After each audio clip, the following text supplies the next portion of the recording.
கற்பனை செஞ்சு பாருங்க, உலகத்திலேயே தலைசிறந்த ஒரு ஷெஃப்பை நீங்க வேலைக்கு எடுக்கறீங்க. அவரை ஒரு பெரிய சமையலறைக்குள்ள கூட்டிட்டு போய் அங்க இருக்கிற அத்தனை சமையல் பொருட்களையும் காட்டி எனக்கு ஏதாவது சமைச்சு கொடு அப்படின்னு சொன்னா என்ன ஆகும்? கண்டிப்பா குழம்பிடுவாரு. ஆ அவர் முட்டைக்கோஸ், சாக்லேட், பிரியாணி இலை இது மூணுத்தையும் கலந்து ஒரு விசித்திரமான சாண்ட்விச் செஞ்சு கொண்டு வந்து கொடுக்கலாம். ஆமா, அதேதான். அதுல தப்பு அவர் மேல இல்ல, நம்ம மேல தான். ஏன்னா அவர்கிட்ட எல்லா திறமையும் இருக்கு. ஆனா நமக்கு என்ன வேணும்னு நாம தெளிவா சொல்லல. இன்னைக்கு நாம பெரும்பாலான ஒரு ஏஐய இப்படிதான் பயன்படுத்திக்கிட்டு இருக்கோம். 100க்கு 100 உண்மை. இந்த தொழில்நுட்பத்தை எப்படி திறமையா பயன்படுத்துறது அப்படிங்கறத பத்தி கூகுள் சமீபத்துல ஒரு கோர்ஸ் வெளியிட்டிருக்காங்க. ஆ, அந்த make AI work for you course தானே? எக்ஸாக்ட்லி. அந்த ஆதாரத்தை வச்சு தான் இன்னைக்கு நாம ஆழமா அலச போறோம். ஏன்னா இப்போ ஜெனரேட்டிவ் ஏஐ அல்லது எல்எல்எம் அப்படின்னு சொல்ற மாடல்கள் எப்படி செயல்படுதுன்னு நமக்கு தெரியும். பேசிக்கா அதுங்க பல கோடி தரவுகளை படிச்சு அடுத்து என்ன வார்த்தை வரும்னு கணிச்சு எழுதுற ஒரு சிஸ்டம், கரெக்டா? கரெக்ட். ஆனா அந்த பிரம்மாண்டமான கணித அமைப்பை, அதாவது ஒரு மேத்தமேட்டிக்கல் சிஸ்டமை உங்க தினசரி வேலைகளுக்கு ஏத்த மாதிரி எப்படி ஒரு பர்சனல் அசிஸ்டண்டா மாத்துறது அப்படிங்கறதுல தான் சூட்சுமமே இருக்கு. இந்த இடத்துல தான் ஒரு முக்கியமான கேள்வி வருது. இப்போ நாம ஏஐ கிட்ட பேசும்போது ஒரு ரோபோ கிட்ட பேசுற மாதிரி கம்ப்யூட்டர் மொழியில பேச வேண்டியதில்ல. ஆமா, சாதாரணமா நாமும் நீங்களும் பேசுற மாதிரியே கட்டளைகள் கொடுக்கலாம். அதான் இத ப்ராம்ப்டிங் அப்படின்னு சொல்றோம். ஆனா நிறைய பேர் என்ன நினைக்கிறாங்கன்னா, எனக்கு ஒரு இமெயில் எழுதி கொடு அப்படின்னு கேட்டா ஏஐ உடனே ஒரு மேஜிக் பண்ணிடும்னு நினைக்கிறாங்க. உடனே சூக்கரா உள்ள அவுட்புட் வந்துடும்னு எதிர்பார்ப்பாங்க. ஆமா, ஆனா ரிசல்ட் பார்த்தா ரொம்ப ரோபாட்டிக்காவோ இல்ல சம்பந்தமே இல்லாத மாதிரியும் இருக்கும். கண்டிப்பா. ஒரு தெளிவான வழிகாட்டுதல் இல்லாம ஏஐய பயன்படுத்துறது கண்ணை கட்டிக்கிட்டு காட்டுக்குள்ள போற மாதிரி தான். அப்போ அந்த ஏஐக்கு கரெக்டா எப்படி தான் கட்டளை கொடுக்கறது? இதுக்கு ஏதாவது ஒரு ஸ்ட்ரக்சர் இருக்கா? கண்டிப்பா இருக்கு. ஒரு சிறந்த ப்ராம்ப்ட உருவாக்குறதுக்கு 5 முக்கியமான படிகள் இருக்குன்னு நம்ம ஆதாரம் சொல்லுது. ஓ, 5 படிகள் இருக்கா? ஆமா. இத புரிஞ்சுக்க ஒரு சின்ன உதாரணத்தை எடுத்துப்போம். இப்போ நீங்க புதிதா ஒரு பூ அலங்கார தொழில், அதாவது ஒரு ஃப்ளோரல் டிசைன் பிசினஸ் தொடங்கியிருக்கீங்க. உங்க வாடிக்கையாளர்களை ஈர்க்க ஒரு அறிமுக மின்னஞ்சல் எழுதணும். ஓகே, ஒரு வெல்கம் இமெயில் மாதிரி. அதேதான். இதுதான் உங்களுடைய முதல் படி, அதாவது பணி இல்லைன்னா டாஸ்க். நீங்க ஏஐ கிட்ட எனக்கு ஒரு இமெயில் எழுது அப்படின்னு மொட்டையா சொல்றதுக்கு பதிலா, என்னுடைய பூ அலங்கார தொழிலுக்கு புதிய வாடிக்கையாளர்களை ஈர்க்கும் வகையில் ஒரு அறிமுக மின்னஞ்சலை உருவாக்கு அப்படின்னு உங்க டாஸ்க தெளிவா சொல்லணும். ஓகே, டாஸ்க் என்னன்னு சொல்லியாச்சு. ஆனா இது மட்டும் பத்தாதே. ஏன் அப்படி சொல்றீங்க? ஏன்னா நான் இதே ப்ராம்ப்ட கொடுத்தா ஏஐ ஒருவேளை ரொம்ப ஃபார்மலா ஒரு பேங்க் மேனேஜர் எழுதுற மாதிரி இமெயில் எழுதி தந்துட்டா என்ன பண்றது? பூக்கடை பிசினஸ்ங்கிறது ரொம்ப கிரியேட்டிவான ஒரு விஷயமாச்சே. இங்கதான் 2வது படி உள்ள வருது. அதாவது ஆளுமை, பர்சோனா அப்படின்னு சொல்வோம். நீங்க ஏஐ எந்த கோணத்துல சிந்திக்கணும் அப்படிங்கறத நிர்ணயிக்கணும். ஒரு ரோல் பிளே மாதிரி சொல்றீங்களா? ஆமா, நீங்க ஒரு சிறந்த கிரியேட்டிவான மார்க்கெட்டிங் நிபுணரை போல செயல்படு அப்படின்னு சொல்லலாம். இதுக்கு பின்னாடி ஒரு முக்கியமான மெக்கானிசம் இருக்கு. என்ன மெக்கானிசம் அது? நீங்க பர்சோனா கொடுக்கும்போது அது சும்மா ஒரு ரோல் பிளே கிடையாது. நீங்க அந்த எல்எல்எம்க்கு ஒரு கணித ரீதியான தடையை உருவாக்குறீங்க. கணித ரீதியான தடைனா? அதாவது இன்டர்நெட்ல இருக்கிற கோடிக்கணக்கான பொதுவான வார்த்தைகளை ஒதுக்கிட்டு ஒரு மார்க்கெட்டிங் நிபுணர் எந்த மாதிரியான வார்த்தைகளை பயன்படுத்துவாரோ அந்த தரவுகளுக்குள்ள மட்டும் போய் தேடும்படி ஏஐய நீங்க சுருக்குறீங்க. ஆஹா, அது ரொம்ப இன்ட்ரெஸ்டிங்கான பாயிண்ட். அப்போ பர்சோனாங்கிறது ஏஐயோட மூளைய ஒரு குறிப்பிட்ட திசையில மட்டும் வேலை செய்ய வைக்கிற ஒரு ஃபில்டர் மாதிரி செயல்படுது. எக்ஸாக்ட்லி. இப்போ 3வது படிக்கு வருவோம். 3வது படி வடிவம், அதாவது ஃபார்மேட். அவுட்புட் எப்படி இருக்கணும்னு சொல்றது தானே? ஆமா, வெளியீடு உங்களுக்கு எந்த மாதிரி வேணும் அப்படிங்கறத முன்கூட்டியே சொல்றது. இந்த இமெயில 3 சின்ன பேராகிராஃப்களாக எழுது, முக்கியமான விஷயங்களை புல்லட் பாயிண்ட்கள்ல கொடு அப்படின்னு சொல்றது. ஓகே. இதுவும் ஏஐக்கு ரொம்ப பிடிக்கும். ஏன்னா எல்எல்எம்கள் டோக்கன் அடிப்படையில வேலை செய்யக்கூடியவை. நீங்க அதோட வடிவத்தை கட்டுப்படுத்தும் போது அது தேவையற்ற கதைகளை வளர்க்காம ஷார்ப்பா கொடுக்க தொடங்கும். எனக்கு புரியுது. டாஸ்க், பெர்சோனா, ஃபார்மேட் இது 3ம் கொடுத்தாச்சு.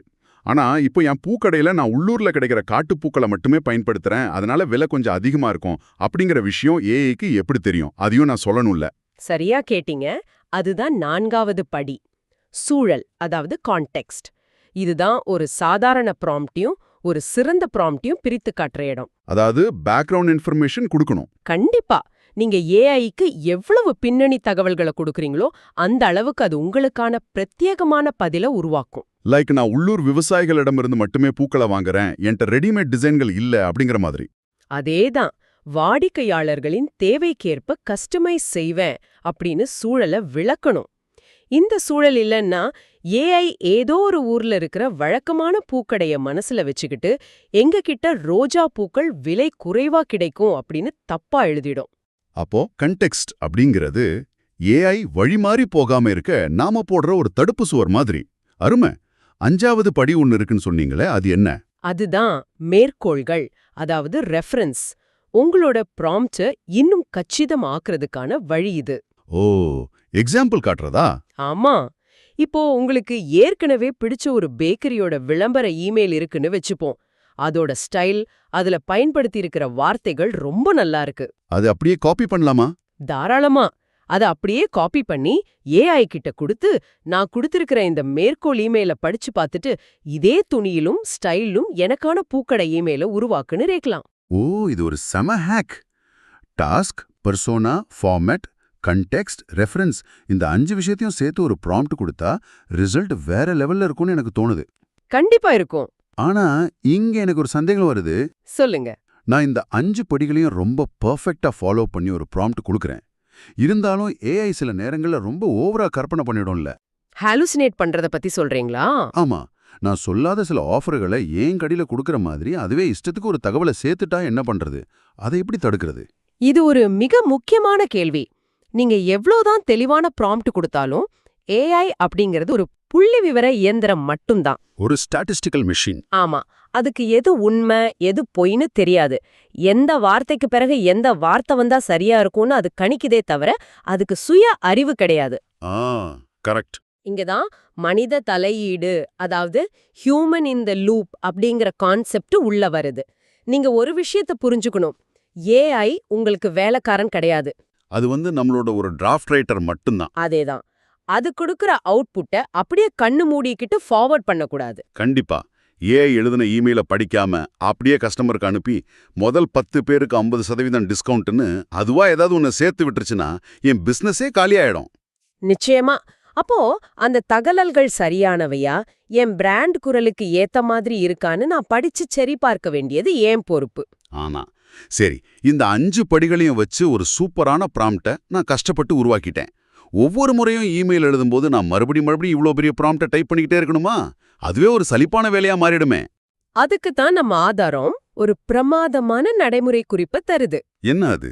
நீங்க ஒரு முறை கஷ்டப்பட்டு உருவாக்குன அந்த பெர்ஃபெக்ட்டான ப்ராம்ப்டை ஒரு கூகுள் டாக்லயோ அல்லது நோட் பேட்லயோ சேமிச்சு வைங்க. ஓ, ஒரு லைப்ரரி மாதிரி. ஆமா, இதுக்கு பேரு ப்ராம்ப்ட் லைப்ரரி. உங்களுக்குன்னு ஒரு சொந்த லைப்ரரியை உருவாக்குங்க. அடுத்த முறை ஒரு இமெயில் எழுதணும்னா அந்த டாக்குமெண்ட்ல இருந்து ப்ராம்ப்ட காப்பி பண்ணி சூழலை மட்டும் கொஞ்சம் மாத்திட்டு ஏஐ கிட்ட கொடுத்தா போதும். வாவ், உங்க வேலை சில வினாடிகள்ல முடிஞ்சிரும். அது ஒரு ஸ்மார்ட்டான வழி. ரொம்ப சுலபம். ஆனா நிஜத்துல நாம எதிர்பார்க்கிற மாதிரி முதல் தடவையிலேயே ஏஐ கரெக்டான பதில் எப்பவுமே சுடுத்துறாது. ஒருவேளை நான் கேட்டதை விட இமெயில் ரொம்ப நீளமா இருக்கு அல்லது ரொம்ப ரொமான்டிக்கா இருக்குன்னு வச்சப்போம், உடனே நான் அந்த அவுட்புட்டை தூக்கி போட்டுட்டு மறுபடியும் முதல்ல இருந்து ப்ராம்ப்ட எழுதணுமா? தேவையே இல்ல. இங்கதான் திருத்துதல், அதாவது இட்டரேஷன் அப்படிங்கிற முறை வரும். இட்டரேஷன்னா என்ன? அவுட்புட் உங்களுக்கு பிடிக்கலன்னா ஏஐ கிட்டே வெப்ப மாத்தணும்னு சொல்லலாம். லைக் இன்னும் கொஞ்சம் சுருக்கு அப்படின்னு சொல்றதா? ஆமா. இந்த இமெயில் ரொம்ப நீளமா இருக்கு, இதை 250 வார்த்தைகளுக்குள் சுருக்கு அப்படின்னும், அல்லது இது ரொம்ப சீரியஸா இருக்கு, இன்னும் கொஞ்சம் இயல்பான நட்பான தொனியில மாத்தி எழுது அப்படின்னும் கட்டளையிடலாம். ஒரு நிமிஷம், இது ஒரு மைக்ரோஸ்கோப்ல லென்ஸை அட்ஜஸ்ட் பண்ற மாதிரி இருக்கு. கரெக்டான உதாரணம். நீங்க முதல்ல ப்ராம்ப்ட் கொடுக்கும்போது அந்த ஸ்லைட் பார்வைக்கு வருது, ஆனா அது கொஞ்சம் மங்கலா இருக்கலாம். இந்த திருத்துதல் அல்லது இட்ரேஷன் அப்படிங்கிறது அந்த மைக்ரோஸ்கோப் நாப கொஞ்சம் கொஞ்சமா திருகி இமேஜை ரொம்ப ஷார்ப்பா பர்ஃபெக்டா கொண்டு வர ப்ராசஸ். சரியா? மிக சரியான ஒப்பீடு. அந்த நாப திருகிறதுக்கு நீங்க வார்த்தைகளை மட்டும்தான் பயன்படுத்தணும்னு அவசியம் இல்ல. இப்போ மல்டி மாடல் மாடல்ஸ் வந்துடுச்சு. மல்டி மாடல்னா இமேஜ், வாய்ஸ் இதெல்லாம் சேர்க்கறதா? ஆமா. அதாவது உங்களோட இமெயில் யாருக்கு போக போகுதோ அவங்க கடைசியா வெளியிட்ட ஒரு விளம்பர நோட்டீஸ, ஒரு ஃப்ளையரை நீங்க ஒரு புகைப்படமா எடுத்து ஏஐக்கு அப்லோட் பண்ணலாம். ஓ, படத்தையே கொடுக்கலாமா? தாராளமா.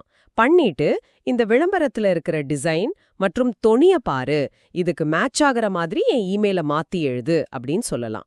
வார்த்தைகளை விட ஒரு படம் பல விஷயங்களை ஏஐக்கு சுலபமாக புரிய வச்சிடும். இது நிஜமாவே ஒரு பவர்ஃபுல்லான டூல். ஒரு ஃப்ளையரை அப்லோட் பண்ணி அதோட டோனுக்கு ஏத்த மாதிரி டெக்ஸ்ட் மாத்த சொல்றது ரொம்ப அட்வான்ஸ்டான ஒரு பயன்பாடு.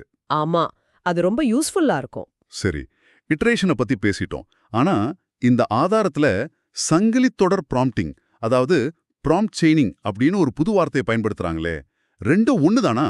இல்ல, அது ரெண்டுக்கும் ஒரு பெரிய வித்தியாசம் இருக்கு. என்ன வித்தியாசம்?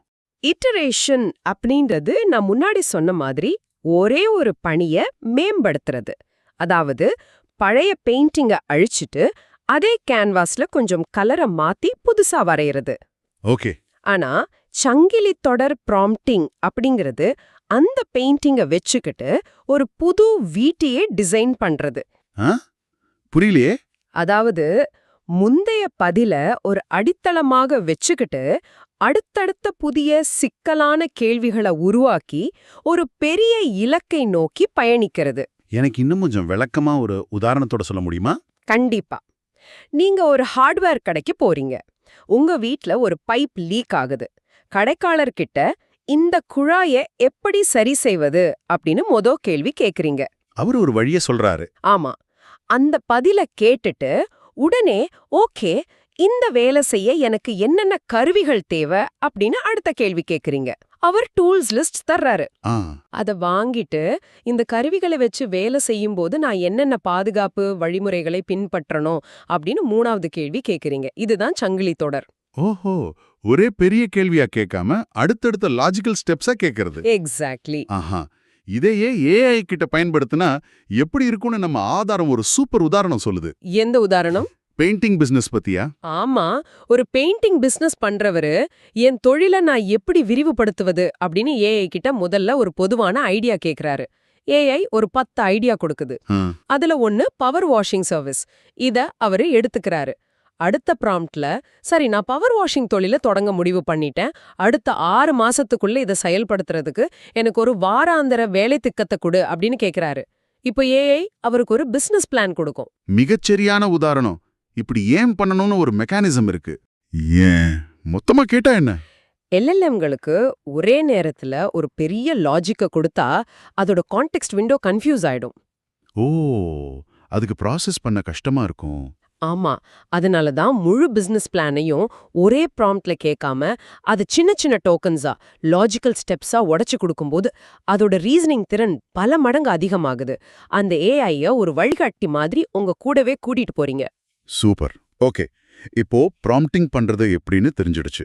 5 ஸ்டெப்ஸ் ஃபார்முலா, இட்டரேஷன், செயினிங் எல்லாம் கத்துக்கிட்டோம். ஆனா இது எல்லாம் எந்த ஏஐ கருவியில பயன்படுத்துறது? மார்க்கெட்ல நிறைய டூல்ஸ் இருக்கே, நம்ம வேலைக்கேத்த சரியான கருவியை எப்படி தேர்ந்தெடுக்கிறது? இது ரொம்ப முக்கியமான கட்டம். நம்ம ஆதாரம் 3 வகையான டூல்ஸ பத்தி பேசுது. என்னென்ன டூல்ஸ்? முதல்ல ஜெமினி மற்றும் ஜெமினி லைவ். இத ஒரு பொது நூலகம், அதாவது பப்ளிக் லைப்ரரி அப்படின்னு நீங்க கற்பனை செஞ்சுக்கலாம். உலகத்துல இருக்கிற பொதுவான தகவல்கள், ட்ரெண்டுகள், ஐடியாக்கள் வேணும்னா நீங்க ஜெமினிய பயன்படுத்தலாம். இந்த ஜெமினி லைவ் பத்தி நான் படிக்கும்போது ரொம்ப ஆச்சரியப்பட்டேன். ஏன்? ஏன்னா இதுல நாம டைப் பண்ண வேண்டிய அவசியமே இல்ல. மொபைல் ஆப்ல ஸ்பீக்கரை ஆன் பண்ணிட்டு ஒரு நிஜ மனுஷங்கிட்ட பேசுற மாதிரியே பேசலாம். ஆமா, ஒரு உரையாடல் மாதிரியே இருக்கும். ஒரு ஷிப்பிங் கம்பெனி ஓனர் தன்னோட ஒரு கோபமான வாடிக்கையாளரை எப்படி சமாளிக்கிறதுன்னு ஜெமினி லைவ் கிட்ட ஒத்திக, அதாவது ரோல் பிளே பாக்குற ஒரு உதாரணம் வருது. நீ என் வாடிக்கையாளர் மாதிரி கோபமா பேசு, நான் உன்னை சமாதானப்படுத்த ட்ரை பண்றேன் அப்படின்னு அவர் லைவா பேசி பழகுறாரு. இது எந்த அளவுக்கு ஒரு பிசினஸ் ஓனருக்கு கான்ஃபிடன்ஸை கொடுக்கும்னு யோசிச்சு பாருங்க. அது மட்டும் இல்ல, அதுல இருக்கிற கேமரா ஃபீச்சரை ஆன் பண்ணிட்டு உங்க ஸ்டோர் ரூம்ல இருக்கிற பொருட்களை ஸ்கேன் பண்ணி இங்க என்னென்ன இன்வென்ட்ரி இருக்குன்னு எனக்கு லிஸ்ட் போடு அப்படின்னு வாய்ஸ் மூலமாவே கட்டளையிடலாம். வாவ், நிஜமாவே சூப்பர் தான். இது ஜெமினி. ரெண்டாவது டூல் கூகுள் ஒர்க் ஸ்பேஸுக்குள்ள ஏஐ.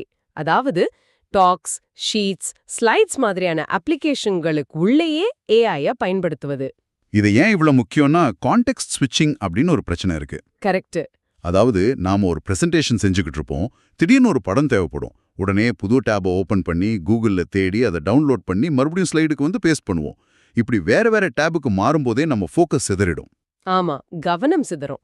ஆனா ஒர்க் ஸ்பேஸ்க்கு உள்ளேயே ஏஐ இருக்கும்போது நீங்க ஸ்லைடில் வேலை செஞ்சுக்கிட்டு இருக்கும்போதே அங்கேயே எனக்கு இந்த மாதிரி ஒரு படம் வேணும் அப்படின்னு டைப் பண்ணா ஏஐ அந்த படத்தை அங்கேயே உருவாக்கி தந்துடும். இது நம்ம ஒர்க் ஃப்ளோவை எவ்வளோ ஸ்மூத்தா மாத்துது. ஆமா, உங்க வேலைப்பாய்வை விட்டு வெளியேறாமல் அங்கேயே உதவியை பெறுவதுதான் இதோட ஸ்பெஷாலிட்டி. சரி, மூணாவதா ஒரு கருவி இருக்கு, அத பத்தி சொல்லும் போதே உங்களுக்கு ரொம்ப ஆர்வமாகிடுச்சுன்னு நினைக்கிறேன். எனக்கு தெரிஞ்சிடுச்சு. அதுதான் நோட்புக் எல்எம். கண்டிப்பா. நான் ஒரு டெக் கீக் மாதிரி இதை பார்த்து ஆச்சரியப்பட்டேன். இது ஒரு அல்டிமேட்டான DLDR, அதாவது too long didn't read machine அப்படின்னு சொல்லலாம். ஆனா அதுக்கும் மேல. எப்படி சொல்றீங்க? ஜெமினியை நீங்க ஒரு பொது நூலகம்னு சொன்னீங்க. ஆனா நோட்புக் எல்லாமே உங்களின் தனிப்பட்ட புத்தக அலமாரி, பர்சனல் புக் ஷெல்ஃப் அப்படின்னு சொல்லலாம். சரியா? மிகச்சரி. நீங்க ஜெமினி கிட்ட போய் ஒரு கேள்வி கேட்டா அது இன்டர்நெட் முழுக்க தேடி பதில் சொல்லும். ஆனா நோட்புக் எல்எம் அப்படி செயல்படாது. அது ஒரு க்ளோஸ்டு சிஸ்டம் மாதிரி தானே? ஆமா, இது ஒரு மூடிய அமைப்பு. நீங்க அப்லோட் பண்ற PDF ஃபைல்கள், உங்க சொந்த கம்பெனி டாக்குமெண்ட்டுகள், உங்களுடைய தனிப்பட்ட குறிப்புகளை மட்டுமே இது அடிப்படையாக கொண்டு செயல்படும். வெளியில இருந்து எந்த தகவலையும் இது எடுக்காது. இதனால என்ன லாபம்னா, நீங்க ஹாலுசினேஷன் பற்றி கவலைப்பட தேவையில்லை. கண்டிப்பா. இப்போ உங்க கம்பெனியோட ஒரு 100 பக்க ஃபைனான்ஷியல் ரிப்போர்ட் அப்லோட் பண்ணி, இதுல கடந்த வருஷம் மார்க்கெட்டிங் பட்ஜெட் எவ்வளோன்னு சுருக்கமா சொல்லு அப்படின்னு கேட்டா, அது உங்க டாக்குமெண்ட்டை மட்டுமே படிச்சு மிக துல்லியமான பதிலா ஆதாரத்தோட சுட்டிக்காட்டும். இது உங்க தரவுகளுக்கு 100% பாதுகாப்பானது. இன்னொரு சுவாரஸ்யமான விஷயம் என்னன்னா, இதுல இருக்கிற ஆடியோ ஓவர்வியூ ஃபீச்சர். நீங்க கொடுத்த அந்த 100 பக்க டாக்குமெண்ட்டை 2 AI தொகுப்பாளர்கள் ரொம்ப கேஷுவலா சுவாரஸ்யமா விவாதிக்கிற ஒரு ஆடியோவா இது மாத்தி கொடுக்கும். ஒரு ரேடியோ ஷோ மாதிரி. ஆமா, நீங்க கார்ல டிராஃபிக்ல போகும்போது அந்த சலிப்பூட்டும் டாக்குமெண்ட்டை படிக்கிறதுக்கு பதிலா ஒரு FM ரேடியோ கேட்கிற மாதிரி கேட்டுக்கிட்டே போலாம். தகவலை புரிஞ்சுக்கிற விதத்தையே இது மாத்திடுச்சு. நிஜமாவே இது ஒரு மேஜிக் தான். சரி, நாம இன்னைக்கு ஏகப்பட்ட விஷயங்களை அலசிட்டோம். ஏஐய எப்படி ஒரு சமையல்கார மாதிரி பயன்படுத்துறது, 5 படி ப்ராம்ப்டிங் ஃபார்முலா மூலமா எப்படி தெளிவான கட்டளைகள் கொடுக்கறது, அப்புறம் இட்டரேஷன் மற்றும் செயினிங் மூலமா எப்படி அந்த பதிலை மேம்படுத்துறதுன்னு பார்த்தோம். ஆமா, அதுக்கப்புறம் Gemini, work space, notebook LLM அப்படின்னு சரியான கருவிகளை எப்படி தேர்ந்தெடுக்கிறதுன்னு விரிவா பார்த்துட்டோம். இப்போ செவிமடுத்து கொண்டிருக்கும் உங்களுக்கு, ஆமாங்க, உங்களுக்கு தான் ஒரு சின்ன சவால். நாளைக்கு நீங்க உங்க வேலையில செய்ய போற ரொம்ப போர் அடிக்கிற திரும்ப திரும்ப செய்யற ஒரு 3 வேலைகளை பட்டியலிடுங்க. கரெக்ட். அந்த வேலைகளை இன்னைக்கு நாம பேசின இந்த AI தந்திரங்களை பயன்படுத்தி எப்படி ஈஸியாக்கலாம்னு பிராக்டிக்கலா ட்ரை பண்ணி பாருங்க. கேட்டுட்டு அப்படியே விட்டுடாம அதை செயல்படுத்தும் போதுதான் அது உங்களுடைய நிஜமான திறனா மாறும். அந்த சவாலோட சேர்த்து இன்னைக்கு இந்த ஆழமான அலசலை நிறைவு செய்யறதுக்கு முன்னாடி உங்களை ரொம்ப ஆழமா யோசிக்க வைக்கிற ஒரு விஷயத்த நான் சொல்ல விரும்புறேன். சொல்லுங்க. நம்ம நோட்புக் LLM பத்தி பேசணும். அது நீளமான கஷ்டமான டாக்குமெண்ட்டுகளை படிச்சு சுருக்கி அதை 2 பேர் பேசுற மாதிரி ஆடியோவை மாத்தி கொடுக்குதுன்னு பார்த்தோம். இதே கொஞ்சம் பெரிய அளவுல யோசிச்சு பாருங்க. இப்போதைக்கு AI நமக்காக மெயில் எழுதுது, ரிப்போர்ட் படிக்குது, டேட்டாவை அனலைஸ் பண்ணுது. நாம வெறும் கட்டளை கொடுக்கிற மேனேஜரா மாறிக்கிட்டு வர்றோம். ஆனா படிக்கிறது, எழுதுறது, ஒரு விஷயத்த லாஜிக்கலா சிந்திச்சு சுருக்கிறது, இது எல்லாம் தான் மனுஷனுடைய அறிவாற்றலை வளர்க்கிற மூளைக்கான உடற்பயிற்சிகள். உண்மைதான். இந்த எல்லா கடினமான வேலைகளையும் நாம AI கிட்ட அவுட் சோர்ஸ் பண்ணிட்டா எதிர்காலத்துல நம்ம மூளையோட சிந்தனை திறன் மழுங்கி போயிடுமா? அல்லது இந்த சின்ன சின்ன வேலைகள்ல இருந்து விடுபட்டு மனித குலம் இதுவரைக்கும் யோசிக்காத ஒரு பிரம்மாண்டமான அடுத்த கட்ட பரிணாமத்துக்கு நம்ம சிந்தனை மாறுமா? ரொம்ப ஆழமான கேள்வி இது. AI நமக்கான சுமையை குறைக்குதா இல்ல நம்ம மூளைக்கான பயிற்சியை திருடுதா? இந்த ஒரு பெரிய கேள்வியோட இன்றைய ஆழமான அலசலை நாம நிறைவு செய்றோம். நீங்க இதை பத்தி என்ன நினைக்கிறீங்கன்னு கண்டிப்பா யோசிச்சு பாருங்க. மீண்டும் ஒரு சுவாரஸ்யமான தலைப்போடு உங்களை சந்திக்கிறோம்.